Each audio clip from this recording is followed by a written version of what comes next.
para pemirsa Suyanto.id. Mudah-mudahan Anda selalu sehat walafiat. Ketemu lagi dengan channel pendidikan Anda, sebuah channel untuk berbagi pengetahuan, ilmu, dan juga untuk rame-rame belajar sepanjang hayat. Nah, kali ini kita akan bincang-bincang mengenai fenomena-fenomena yang luar biasa ketika kita melihat dan mendengarnya, yaitu soal akhir jabatan suatu orang yang sedang menjabat.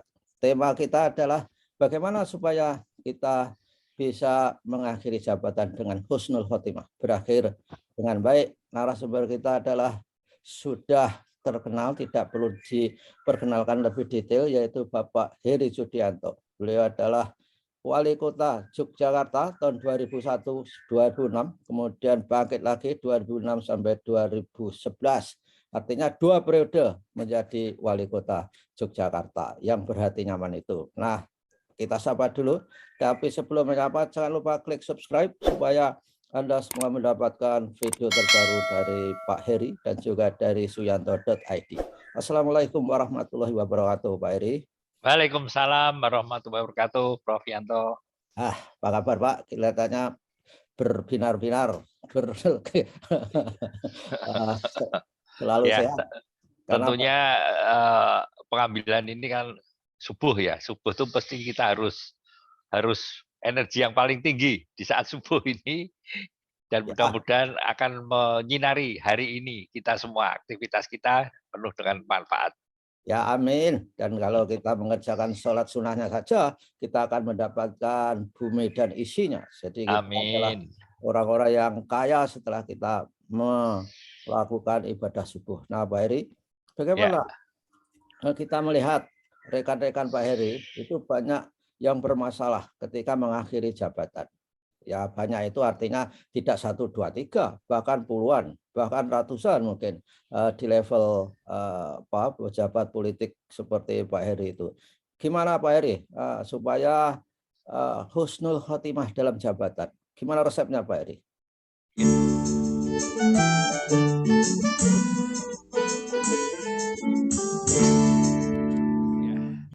Baik. Jadi apa yang saya nanti katakanlah sharingkan adalah ini semata-mata pribadi saya. Jadi kalau kita tadi Pak Prof Yanto bilang mengakhiri husnul khotimah, saya kira kita harus mulai dari niat awal yang baik ya. Artinya akhir yang baik biasanya harusnya dimulai dari awal atau niat yang lurus dulu. Saya kira itu hal yang di hukum sunatullah apapun ya, hasil akhir yang baik pasti dimulai dari perencanaan yang baik, niat yang baik dan sebagainya. Karena tidak mungkin itu ada di tengah jalan gitu ya kayaknya. Jadi dan ini yang saya bicarakan adalah pengalaman pribadi. Jadi saya sebagai kepala pelayan masyarakat Kota Yogyakarta, jadi ini istilah saya ya. Saya dulu jarang menyebut wali kota tapi pelayan masyarakat, karena itu substansinya yang harus betul-betul ada di hati saya, bahwa saya itu bukan penguasa tapi melayani masyarakat. Dan itu yang saya canangkan ke anak buah saya, karena katakanlah kalau saya ingin jadi pejabat yang katakanlah tadi baik, yang lurus, itu tidak mungkin saya sendirian juga, maka saya pasti harus dibantu, di backup oleh semua teman-teman saya, staf di pemerintah kota, dan itu hasil dari sharing pemikiran, sharing aksi, sharing keteladanan, yang itu akhirnya membawa semua satu visi, sehingga alhamdulillah misalkan sampai pada waktu 2010 ada 2 kepala daerah yang menerima Bung Hatta Anti Corruption Award, yaitu saya Wali Kota Yogyakarta dan Pak Jokowi Wali Kota Solo waktu itu ya, 2 kepala daerah. Nah, apa yang menjadi saya omongannya kan saya dasari dari nilai-nilai yang saya tulis pada waktu itu tahun 2010 dari wawancara, kemudian ditulis, yaitu saya bukunya ini. Kekuasaan sebagai wadah politik. Ya, luar biasa. Ya. Jadi ini adalah value yang memang dari awal saya niati betul. Pada waktu saya mencalonkan diri bahwa saya berembuk sama istri, peran istri sangat penting sekali. Istri value-nya juga kita harus sama dengan istri. Komitmen harus sama. Ya. Karena ini butuh dukungan, butuh support, tidak materi, tapi lebih ke moral untuk bahwa kita menjaga sama-sama. Saya sadar, saya itu lahir di Jogja, sekolah di Jogja, besar di Jogja, dan waktu itu saya diskusi waktu itu sebetulnya, ya diskusinya sebetulnya waktu itu Pak Heri itu pengen jadi apa sih? Waktu itu kan saya apa ya, istilahnya jadi ketua kongres pertama PAN Jogja. Saya tahu mau DPR apa dan sebagainya. Ya besok ke wali kota wae. Sebenarnya saya waktu itu wali kota wae, saya berpikir wali kota.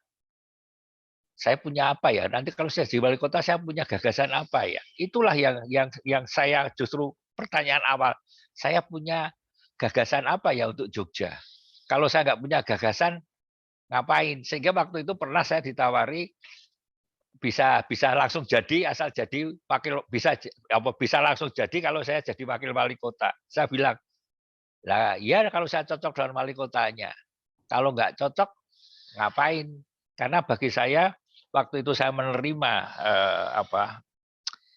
mandat dari PAN, ya memang saya punya gagasan, dan gagasan itu banyak saya tulis justru pada waktu saya mencalonkan diri. Saya tulis di artikel-artikel, inilah kira-kira gagasan-gagasan saya. Tapi intinya begini Pak, jadi wakaf ini saya maknai adalah sebagaimana saya, kalau kita misalnya umat Islam, kalimat wakaf itu umat Islam, kita mewakafkan masjid, mewakafkan sekolah, mewakafkan apapun lah.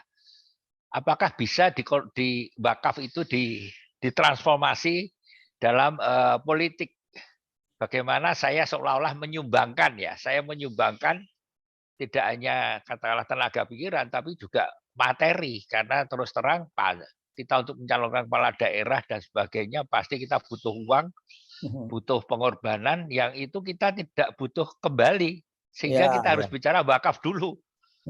Nek kowe investasi kudu minta kembali, tapi kalau kamu bicara iki aku wakafke semene untuk katakanlah saya bisa memegang katakanlah tadi amanah kekuasaan itu, di mana amanah kekuasaan itu akan menjadi alat untuk merealisasi gagasan-gagasan saya yang baik untuk kota Jogja. Nah, itu. Jadi itu yang saya komitmen awal dengan istri dan clear. Ya, kita kemarin segini ya. Kita niatnya adalah mengabdi, sang wong Yogyo, lahir di Jogja, nanti insya Allah meninggal di Jogja. Bismillah, aku jadi cita-cita ini, kemudian ada kesempatan, ya Bismillah untuk saya ikut konsultasi di wali kota itu. Kemudian yang kedua adalah setelah kita jadi, memang tidak mudah untuk kita bagaimana menjaga komitmen itu, karena yaitu power ten corrupts ya. Jadi kekuasaan itu cenderung korupsi, itu sesuatu kalimat yang menurut saya, ya kekuasaan apapun, kalau kita punya kuasa apapun itu pasti ada godaan-godaan bagaimana dari katakanlah menggunakan kekuasaan itu untuk sesuatu yang tidak semestinya, sampai sampai hal-hal yang katakanlah menjadikan tindakan hukum. Nah, itulah pertama saya masuk. Target saya adalah menginternalisasi nilai-nilai saya itu ke teman-teman. Saya bilang, ayo bahwa kita, yaitu tadi, kita tuh pelayan, kita punya amanah, dan harga terbesar, gaji kita terbesar adalah kehormatan. Proud, banggalah kamu jadi pegawai negeri, ASN pemerintah Kota Jakarta. Kita harus bangga, kita harus bisa cerita pada anak cucu dan sebagainya. Pokoknya terus saya internalisasi, tapi kemudian juga saya beri keteladanan.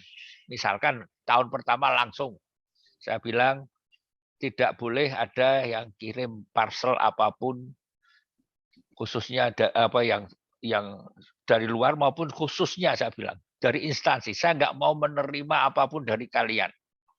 Sampai bentuk parcel lebaran saya pun nggak mau. Sayalah yang akan memberikan kamu parcel. Saya bilang, saya balik. Bukan saya yang minta, tapi saya akan memberi. Dan saya Itu akan situ saya jadikan tradisi setiap Lebaran saya keliling ke instansi, saya bawa sak kotak oleh-oleh dan sebagainya, saya keliling ke instansi, jadi saya Ya. tidak didatangi, saya mendatangi. Itu ada dua konsep bagi saya. Satu, bagi pemimpin pasti lebih banyak salahnya daripada bawahan. Itu. Hmm. Yang kedua adalah saya ingin memberi nilai bahwa pemimpin itu tidak meminta tapi memberi. Dan memberi itu adalah dalam rangka adalah sebagai pengayom. Jadi simbol saya beri kue untuk dinikmati banyak orang itu sebagai simbol saya pengayom. Jadi itulah saya kira Pak Yanto.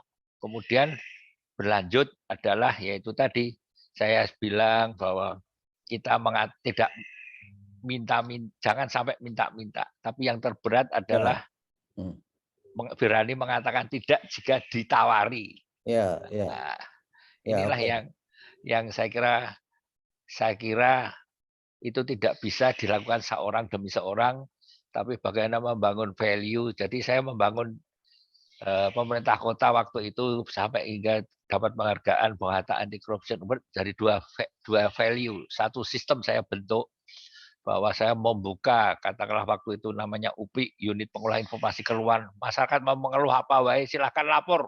Kalau ada hal yang buruk, ada hal yang tidak baik dari pemerintahan Kota Yogyakarta. Kemudian sistem saya bangun di mana check and controlling, check and balancing saya bangun betul.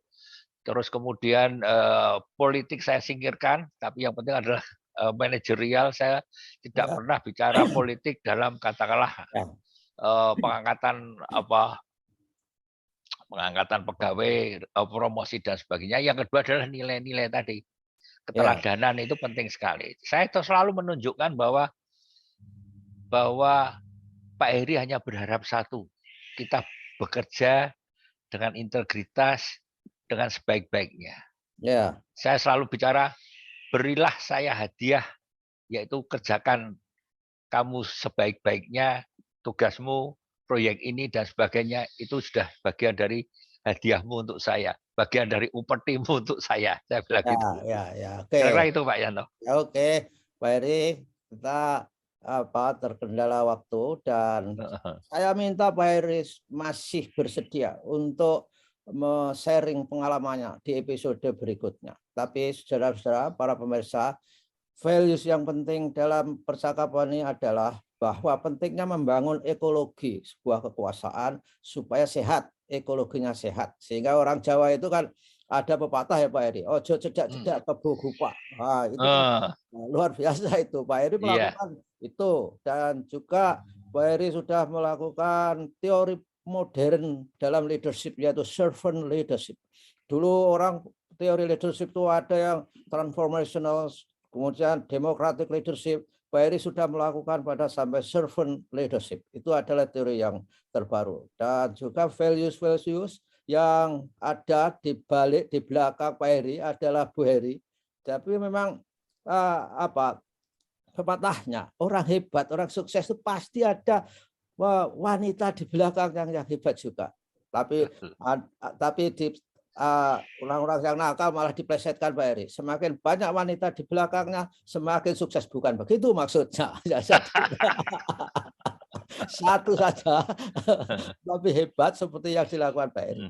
Ya kira itulah para pemirsa. Saya tidak tahan untuk ketemu lagi dengan Pak Heri ke episode berikutnya. Saudara-saudara, supaya tetap bersama suyanto.id, channel berbagi pengetahuan dan belajar sepanjang hayat ini, Pak Heri adalah cocok untuk kita dengarkan minggu yang akan datang. Terima kasih Pak Heri. Sama-sama. Waalaikumsalam warahmatullahi wabarakatuh.